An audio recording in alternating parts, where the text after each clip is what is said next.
There comes a moment in every empath's life when something inside them goes completely silent. Not broken, not angry, just done. Carl Jung discovered this wasn't depression or emotional exhaustion. He called it the final stage of spiritual awakening. And it terrifies everyone who witnesses it, because when an empath stops caring, they don't become cruel, they become untouchable. And that changes everything. Jung spent decades studying patients who reached this state. What he found challenges everything we think we know about empathy, spirituality, and personal transformation. The moment the empath stops caring isn't the end of their journey. It's the beginning of something far more powerful. And understanding why this happens might be the most important psychological insight you'll ever encounter. Before we understand why empaths stop caring, we need to see what brings them to that edge. Jung documented a consistent pattern across his most sensitive patients. These weren't people who occasionally felt things deeply. These were individuals whose entire nervous system functioned as an emotional receiver for everyone around them. They walked into rooms and immediately absorbed the psychological atmosphere. Family dinners left them exhausted from managing everyone's unspoken tensions. Friendships drained them because they carried both sides of every conflict. Romantic relationships nearly destroyed them because they felt their partner's pain more intensely than their partner did. Jung called these individuals the emotional shock absorbers of their social systems. They didn't just empathize with suffering. They absorbed it, processed it, and somehow transmuted it so others could function. Parents dumped their anxiety onto them. Siblings used them as free therapists. Partners treated them like emotional support animals who existed solely to manage their moods. And here's what made Jung's observations so disturbing. These empaths never complained. They accepted this role as their purpose. They believed their sensitivity was meant to serve others, that their gift obligated them to sacrifice their own peace for everyone else's comfort. They wore their exhaustion like a badge of honor, proof they were good people who cared enough to suffer. The cultural conditioning ran deep. From childhood, they had been praised for being understanding, for making others feel better, for keeping the peace. Every time they suppressed their own needs to accommodate someone else, they received validation. Every time they absorbed someone's anger to prevent conflict, they were told they were mature beyond their years. This positive reinforcement created a pattern of self-abandonment that felt like virtue. But Jung noticed something the empaths themselves couldn't see yet.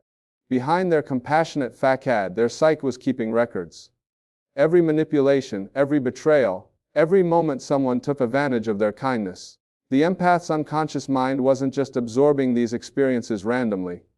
It was cataloging patterns with surgical precision. Consider a composite case profile that illustrates this dynamic perfectly. We see this pattern in the narrative of an individual who spent 15 years managing their family's dysfunction.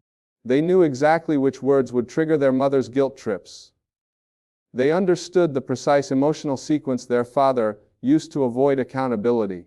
They could predict when siblings would manufacture crises to regain attention. They had mapped every psychological game being played around them with the accuracy of a cartographer charting familiar territory. But here's what Jung found most remarkable. Despite possessing this knowledge, they never weaponized it. Not once. They just kept absorbing, kept caring, kept giving until something fundamental inside them began to crack. Their consciousness had become a detailed archive of everyone else's patterns, while their own needs remained buried under layers of service and sacrifice. This created what Jung identified as a dangerous psychological split. On the surface, the empath appeared functional, even thriving in their role as caretaker. But beneath that surface, resentment was accumulating like pressure in a sealed container. Not conscious resentment that could be expressed and released, but unconscious resentment that poisoned their sense of self. The breaking point always came from betrayal. Not simple disappointment or minor conflict. Profound betrayal from someone the empath had protected, defended, and loved unconditionally. Jung documented this trigger point across dozens of cases, identifying it as the catalyst that forces shadow integration. Let's examine a narrative illustration that demonstrates this pattern. Consider the story of someone who discovered their partner's infidelity after years of managing that partner's emotional instability, depression, and anxiety. Or perhaps the adult child who learned their parent had been speaking cruelly about them behind their back after decades of serving as the family's emotional glue and mediator. Or the friend who discovered devastating lies after years of carrying secrets and providing unconditional support. What made these betrayals so destructive wasn't just the act itself. It was the empath's sudden recognition that they had seen the warning signs all along and ignored them. Their intuition had screamed the truth for months or years, but they had silenced it. They had chosen to believe the best in someone who was showing them exactly who they were. They had betrayed themselves to maintain their fantasy of who others could become. This self-betrayal cut deeper than the external betrayal. The empath realized they had participated in their own exploitation. They had ignored their inner voice, dismissed their gut feelings, and overridden their boundaries to maintain relationships that were destroying them. The anger they felt wasn't just toward the betrayer. It was toward themselves for allowing it to continue long after they knew better. Empaths aren't broken. They're alchemists in progress. The Alchemist Path gives you drills, Jung-based boundaries, and 3 exclusive chapter videos to turn overwhelm into clarity by Surreal Mind. 236-page downloadable ebook in stock. Begin now at thesurrealmind.com. That realization shattered something fundamental, not their heart, their illusions. Jung called this the withdrawal of projections. The empath had been projecting goodness, potential, and innocence onto people who didn't possess these qualities. They had been seeing not who people were, but who the empath desperately wanted them to be. When those projections finally collapsed, the empath didn't cry or rage or fall apart the way everyone expected.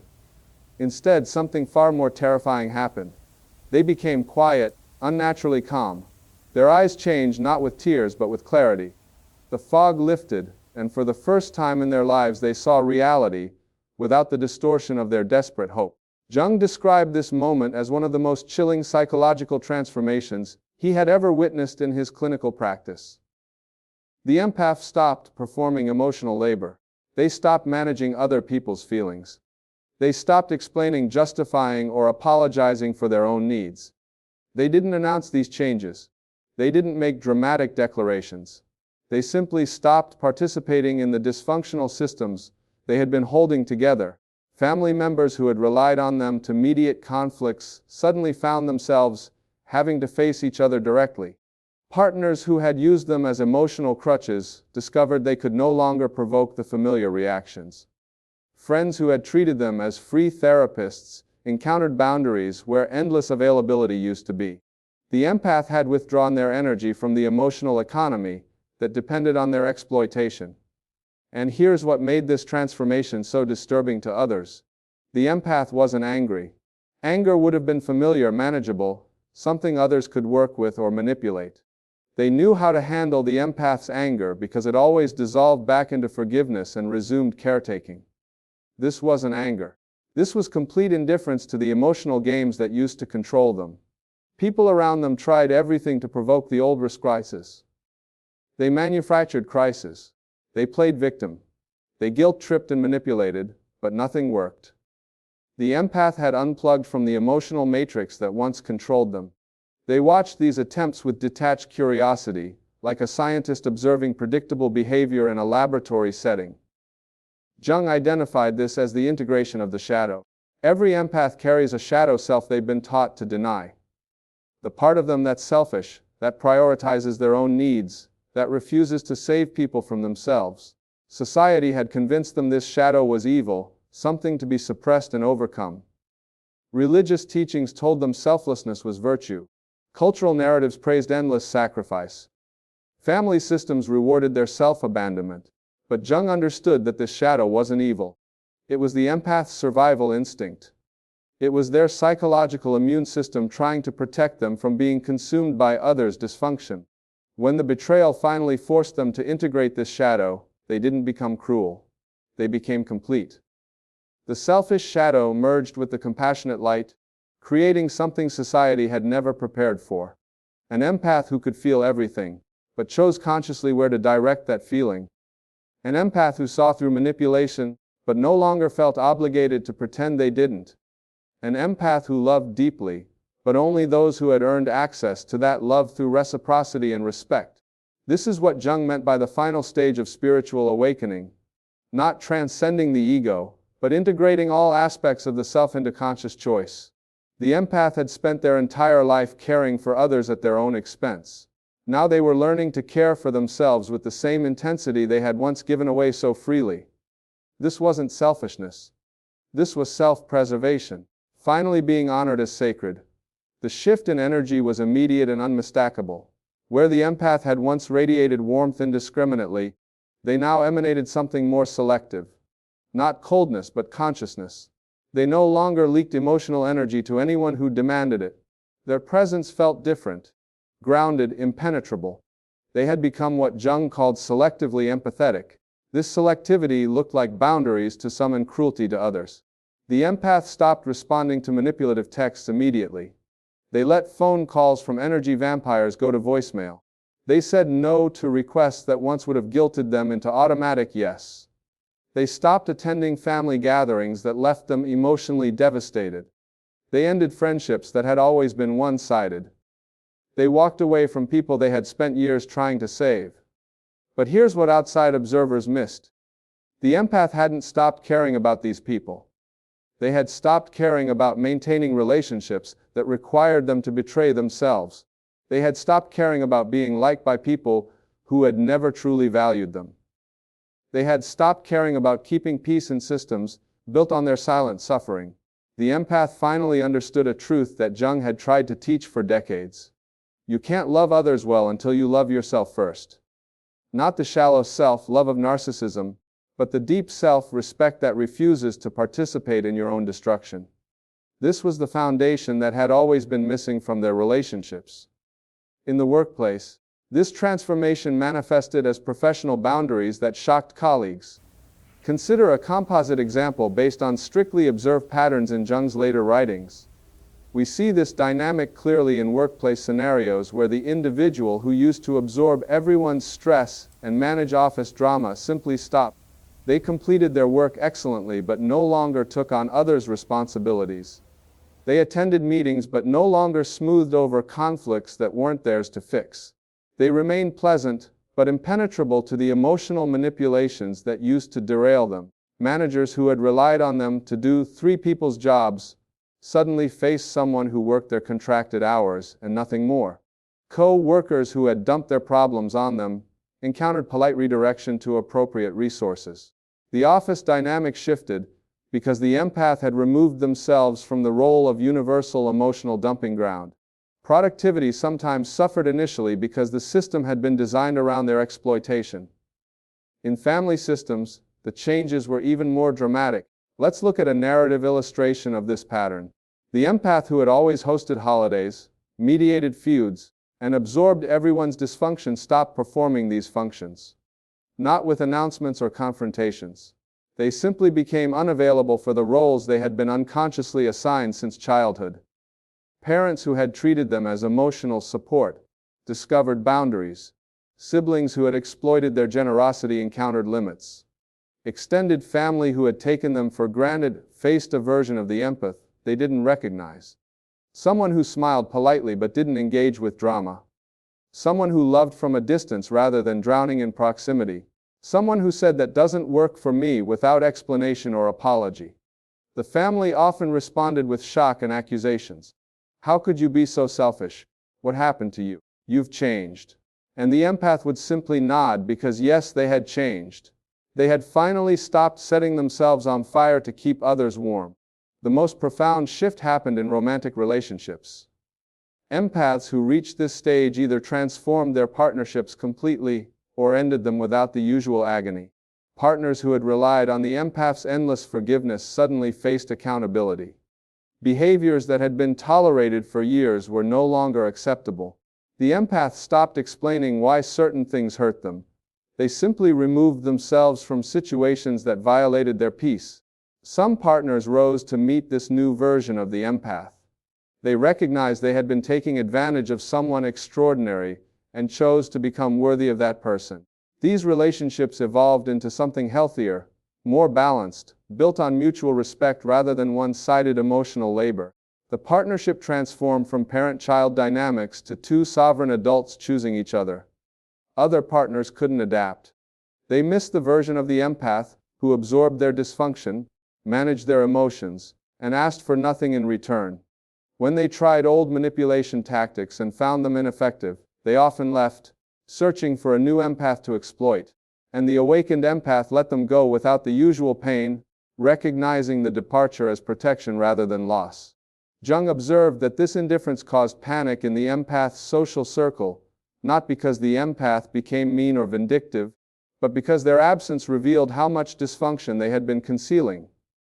Family systems that seemed functional fell apart, without the empath holding them together. Friendships that seemed deep revealed themselves as parasitic. Workplaces that ran smoothly descended into chaos without the empath's invisible emotional labor. The people who had benefited from the empath's unconscious servitude suddenly understood what they had lost. But by then, the empath had moved beyond caring about their realization. This wasn't revenge. This was sovereignty. The empath had finally learned that their gift wasn't meant to be given to everyone, but protected and shared, only with those who valued it. Jung called this state psychologically invincible, not because nothing could hurt the empath anymore, but because they had integrated their capacity to feel everything with the wisdom to choose their responses. They could still sense others' pain, read emotional atmospheres, and perceive unspoken truths. But these perceptions no longer controlled them. They had become the conscious director of their own empathy, rather than its unconscious slave. This is where Jung's research revealed something beautiful and terrifying. These awakened empaths developed abilities that made them nearly impossible to manipulate. They could identify narcissists within minutes of meeting them. They recognized love bombing, future faking, and gaslighting before these tactics could take root. They sensed inauthentic energy and simply didn't engage with it. Their integrated consciousness functioned as an early warning system that protected them automatically. But they didn't use these abilities destructively. They could have weaponized their psychological insight to destroy everyone who had hurt them. They possessed intimate knowledge of others' vulnerabilities, fears, and weaknesses. Yet they chose not to retaliate. They simply removed toxic people from their lives and moved forward. This restraint came not from weakness, but from genuine disinterest in revenge. Jung was disturbed by this restraint, not because he wanted them to seek revenge, but because he recognized how much power they were choosing not to abuse. These empaths had become psychological masters who understood human nature at levels most people never reach. They could manipulate, control, and devastate if they chose. Instead, they used their power to protect their peace and help others who were ready to grow. This selective application of their gifts created what Jung called the empath's mirror effect. Their mere presence made inauthentic people uncomfortable. Manipulators felt exposed without the empath saying a word. Energy vampires sensed they couldn't feed and moved on to easier targets. Meanwhile, authentic people felt safe around the awakened empath for the first time. Recognizing someone who saw them clearly without judgment, the awakened empath became a living filter. Their consciousness automatically repelled dysfunction and attracted growth. They didn't have to actively vet people anymore. Their integrated presence did it naturally. Those who couldn't handle their clarity removed themselves. Those who valued authentic connection moved closer. The empath's social circle transformed completely without deliberate effort. Jung documented how these empaths rebuilt their lives on completely different foundations. They chose careers that honored their sensitivity rather than exploited it.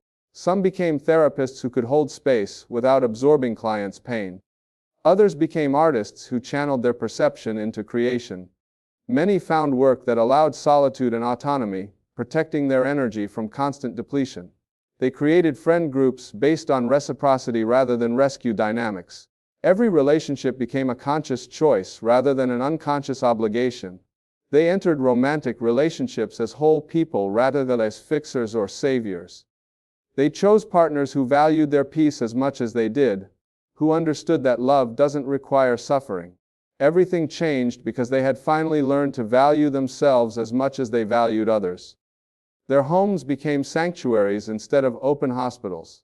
Their time became precious instead of infinitely available. Their energy became sacred instead of carelessly distributed. They understood that protecting their inner peace wasn't selfish. It was necessary for their survival, and essential for their contribution to the world. This is the moment stopping caring about others' dysfunction became the moment of finally caring for their own soul. The ultimate act of self-love. Not narcissism or selfishness, but the recognition that their empathy was a gift that deserved protection, boundaries, and conscious direction. They had learned what Jung tried to teach all is patience. You cannot pour from an empty cup, and martyrdom serves no one. Jung understood this transformation as the birth of a sovereign individual. Someone who had moved through unconscious empathy, through betrayal and breaking, through shadow integration, and emerged as a conscious chooser of their own reality. They no longer reacted to others' emotional demands. They responded from a place of integrated wholeness. Every action became intentional rather than reactive. The empath who stops caring hasn't lost their humanity. They've found their power. They haven't become cold. They've become conscious. They haven't stopped loving. They've learned to love themselves with the same fierce devotion they once gave away indiscriminately. This evolution represents the highest form of psychological development Jung identified in his work. This is why Jung called it the final stage of spiritual awakening, not because there's nowhere left to grow, but because the empath has finally integrated the fundamental lesson.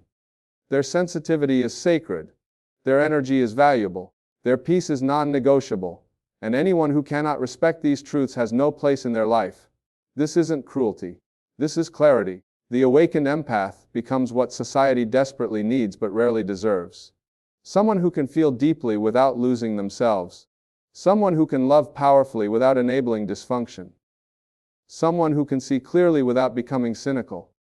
They are love with boundaries, compassion with wisdom, kindness with strength, empathy with sovereignty. This transformation isn't a loss. It's a victory. Not over others, but over the conditioning that taught empaths their worth. Came from how much they could sacrifice.